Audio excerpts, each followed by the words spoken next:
Here's a first tip for Namor: always aim to the right of your opponent because there is a generous lock-on. If you aim to the left, you will not lock on to your opponent, as we can see here, but if you aim to the right, even if the crosshairs are on your opponent, you will hit them.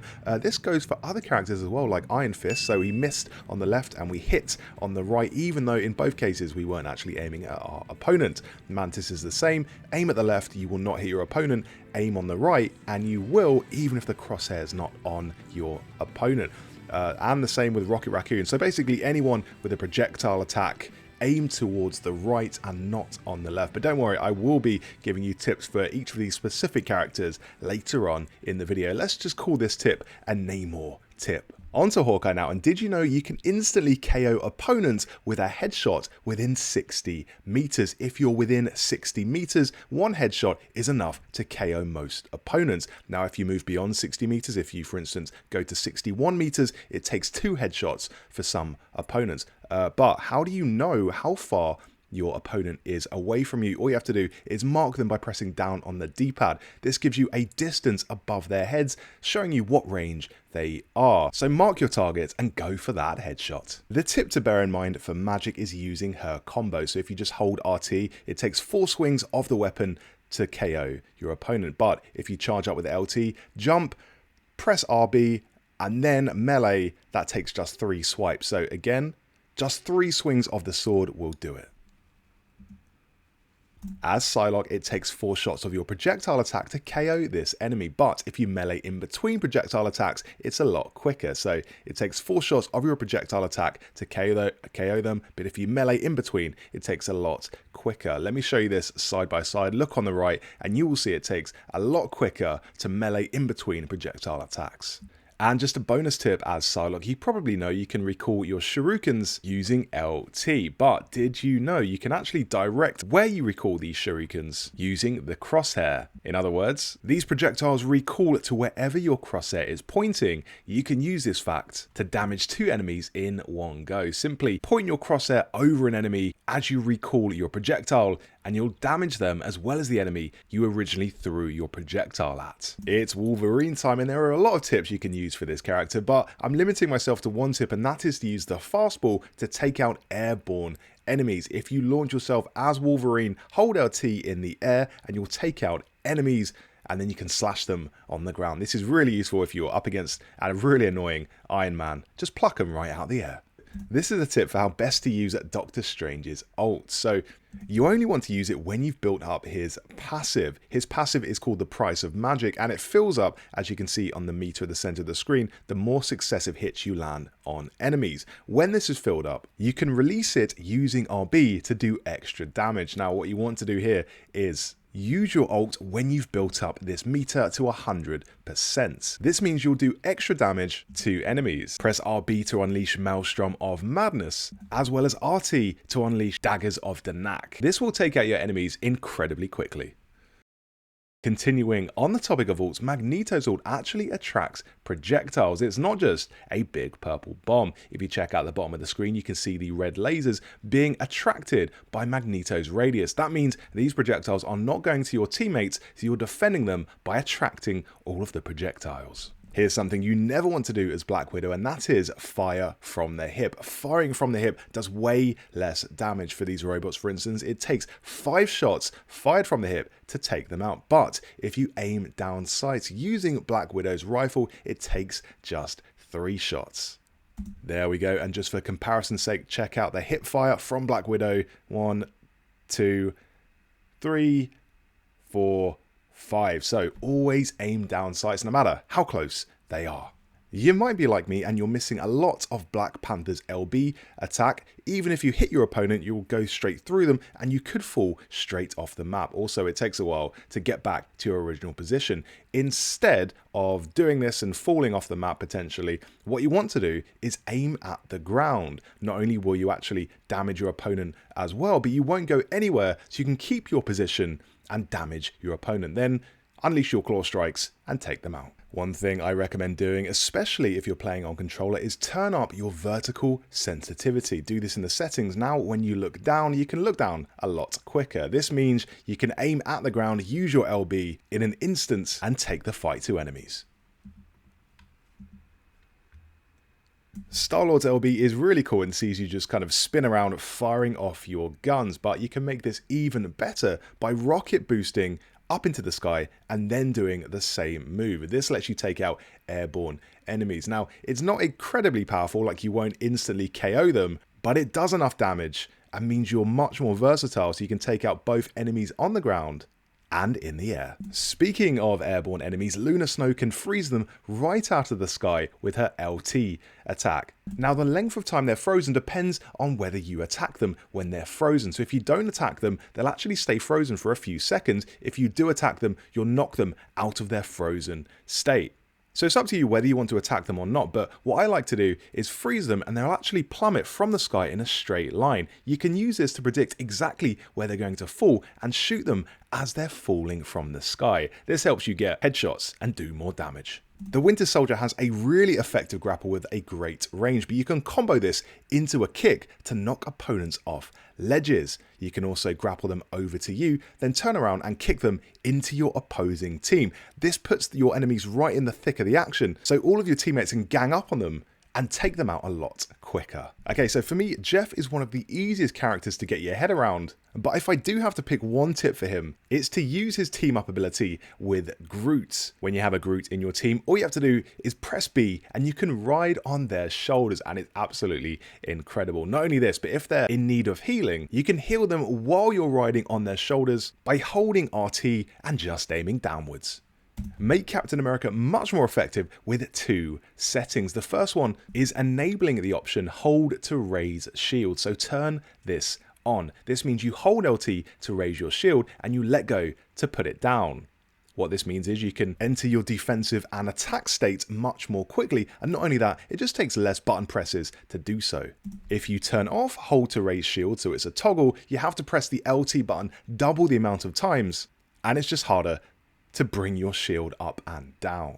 The second setting for Captain America you want is hold to dash. Turn hold to dash off. This means all you have to do is press RB once and you will enter a constant sprint, which means when you press A, you can use your Fearless Leap to deliver aerial attacks on enemies. So instead of holding RB, sprinting, and then jumping and then using your attack, just press RB once to always be sprinting, and then you can jump and spring into action with your Fearless Leap. My number one tip for Groot is to change the angles of your wooden walls. This lets you build structures across the battlefield. The most effective structure that I find is this structure, because you've got a great vantage point. You've also got this end wall at an angle, so opponents can't shoot you. Remember that you can only build 3 walls at any one time, because if you build a 4th one, that structure will come crumbling down. The other thing is you can also build your structures to different parts of the level and create walkways for you and your teammates. From here you can shoot at other enemies or just cross to different parts of the battlefield. Peni Parker is one of the more advanced heroes in Marvel Rivals. She's got so many moves and quite a lot of depth, so she is quite hard to get along with, but the main tip I would say is use your web shooters to take out enemies who are flying around. Not only that, but you can also use webs to tie up enemies as they're using their ults. If you see an opponent about to use their ultimate, use a web and you'll interrupt them so they can't use it. On to Thor now, and one of his most underrated features is his displacement effect. So in other words, when you wind up your hammer, you can unleash it and knock enemies off the level. However, one thing to bear in mind is you'll also knock yourself off the level, so maybe it's not that good. So I'm going to leave you with another tip, and that is to cancel your hammer throw by aiming at the ground. Sometimes when you wind up your hammer, you're kind of committed to then launching yourself across the level, but if you really don't want to do it and you've changed your mind, just aim down at the ground and you won't go anywhere. There's a way to KO enemies quicker as Venom. Instead of using your RT, which takes 4 hits on Psylocke here, use your RT, then melee by clicking in the right stick. So click in the right stick between presses of RT and you'll take them out much quicker. It only takes 3 hits as opposed to 4 when you melee in between attacks. Iron Fist is great at air defense. He locks onto opponents and can tail them wherever they go in the sky, even though he can't actually fly himself. That's how generous his lock-on is. But another tip for Iron Fist is to go into settings and turn on display attack range. When you turn on display attack range, It adds a yellow circular reticule onto enemies. When you see this, it means you're in range for attacks. If you don't see the yellow icon, holding RT will do nothing. When you get in range and you see the yellow icon, holding RT means you're locked onto the enemy and your next attack will damage them. Iron Man can fly, but this is not always the best thing because it means you're really exposed. Check out how much cover there is in the sky. There is none. What you want to do instead is treat Iron Man like a sniper. Always put some cover between you and the enemy. So here we're using this bridge and we're presenting a tiny target to enemies, just kind of popping in and out, firing, then back into cover. This reduces the main glaring weakness of Iron Man. The top movement tip for Moon Knight now, and you can grapple onto places in the environment, but this isn't always the quickest option. Instead, what's quicker is looking down at the ground, then grappling, and you'll get airborne much quicker. We can add on to that though a few more moves. So if you press A after you've grappled down at the ground, you can double jump like so, but this can be sped up even more by meleeing before you jump. So grappling to the ground, melee, jump,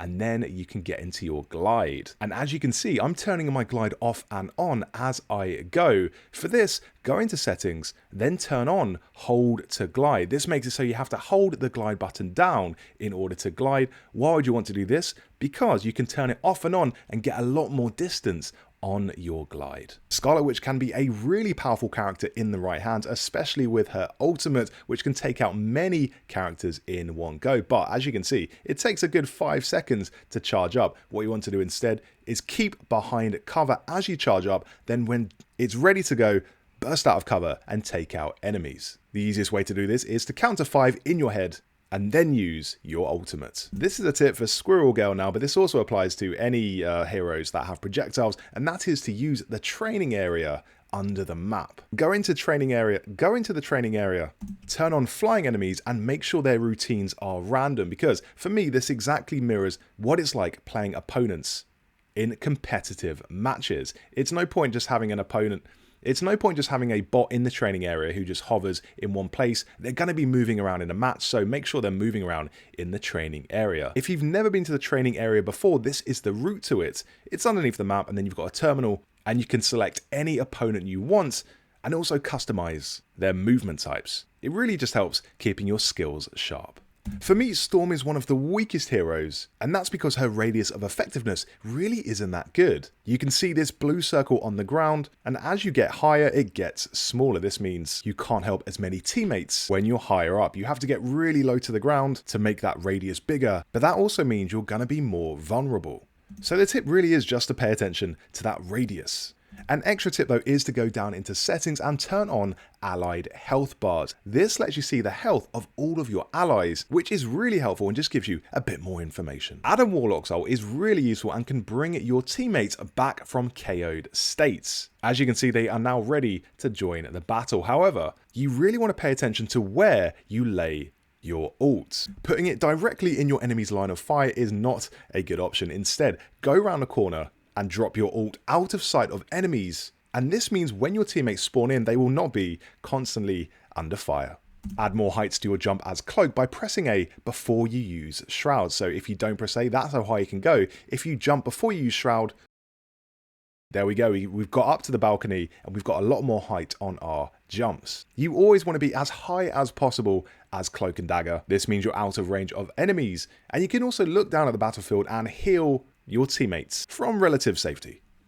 Rocket Raccoon's RB really helps out teammates by deploying extra gear. However, the downside of this is opponents can and will destroy your gear. Instead, lay this out of sight all the time. Never give your opponents an opportunity to destroy your gear. Rocket Raccoon's worked very hard on his gear. Do not take that away from him. There's a secret setting to unlock a new move for Spider-Man. This move is the web zip. Yes, if you aim towards the ground or at head level and press LB, you'll pull off a web zip and cover a lot more ground.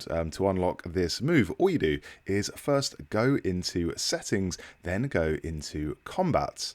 What you want to do is scroll down and then go to automatic swing and turn that off. When automatic swing is off, that means whenever you aim down or at head level and use your web swing, then you will do a web zip instead. Okay, as Hulk, here is a way you can make jumping a lot easier. Go to settings, go down to hero and hold to activate Incredible Leap, turn that off. Now, why would you want to change this? It's simple. Basically, if you toggle it, then it means you can actually use all of your moves and all your buttons are open to you.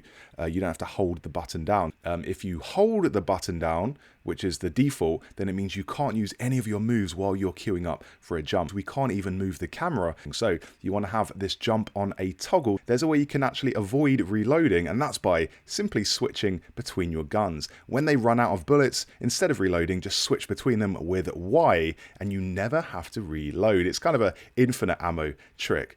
Hela's passive lets her float to the ground, so use Astral Flock to get up really high, then just float without pressing a button, and you have a major advantage. Use Loki's cast ability to get up to a high vantage point, so cast a projection of yourself, then teleport up there to get the drop on enemies. Use Mantis' sleep ability to interrupt enemy attacks, including enemy ults, but not only that, press RB on an aerial enemy and you'll knock them straight out of the sky. So there we go, one tip for every hero in Marvel Rivals. But I want to hear from you guys. What tips have you got to share for this game? Let me know down in the comments. Thanks so much for watching. If you enjoyed the video, leave a like, and for more Marvel Rivals guides, subscribe to the channel.